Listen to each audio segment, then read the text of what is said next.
The former Bafana Bafana and Leeds United captain Lucas Radebe expresses his desire to lead the embattled Football Association to replace President Danny Jordan. Radebe is pleading with the SAFA leadership to rope him in and give him a chance to lead once well-run association.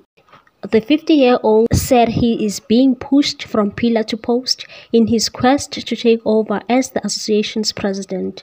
He is told to go through the structures before being considered. Aspiring to follow on the footsteps of legendary striker Samuel Eto'o, who is the Cameroonian Football Federation president, Radebe does not understand why he must go through the ranks while other countries have entrusted their legends to lead their associations.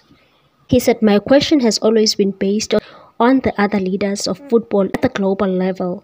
Did they go through any structures?" Radebe asked during an interview with the Sunday World recently and said, "For me, having played for the national team makes me part of the structure of football.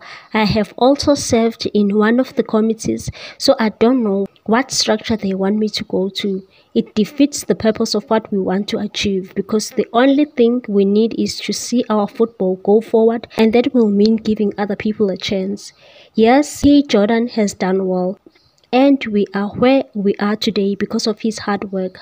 But unfortunately, the game has evolved. New things are being implemented, new ideas are needed, and best people to do that are former players. So all I'm asking for is to be given a chance to also work and go to all the regions with my ideas. I'm not asking for any favors, but for an opportunity, because this is not about me, but the future and the legacy of our football."